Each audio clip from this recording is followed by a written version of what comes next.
चला मंडळी, आज बनवूया मस्त वांग्याचे कुरकुरीत काप. नुसत्या डाळ भाताबरोबर पण खूप छान लागतात.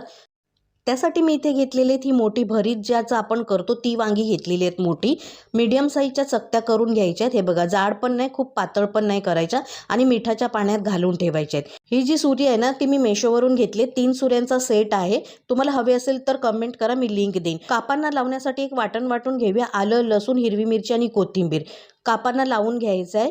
त्यामध्ये घालायचं आहे लाल तिखट घरचं, हळद घालायचे, थोडंसं हिंग, गरम मसाला आणि धणे पावडर घालायची, चवीप्रमाणे मीठ. हे सगळे मसाले कापांना व्यवस्थित लावून घ्यायचं आहे. मीठ लावल्यानंतर खूप जास्त वेळ ठेवायचं नाही, नाहीतर भरपूर पाणी सुटतं आणि मसाला सगळा पाण्यामध्ये निघून जातो. मग हे लावल्यानंतर लगेच आपण करायला घेणार आहोत. मसाला प्रत्येक वांग्याच्या कापाला व्यवस्थित लागला पाहिजे अशाप्रमाणे. तांदळाचं पीठ घ्यायचं किंवा रवासुद्धा तुम्ही घेऊ शकता. मी तांदळाचं पीठ घेतलं, यामध्ये थोडंसं मीठ घातलं म्हणजे वरचं जे कोटिंग असतं ते अळणी लागू नये म्हणून. आणि मग चांगलं त्याच्यामध्ये घोळवून आपण शॅलो फ्राय करणार आहोत.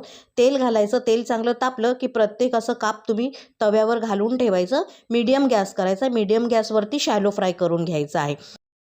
दोन्ही बाजूनी शॅलो फ्राय करून घ्यायचा आहे. मध्ये मध्ये वाटलं तर एक एक चमचा तेल सोडायचं आहे. पण शॅलो फ्रायच करून छान लागतात ही कापं.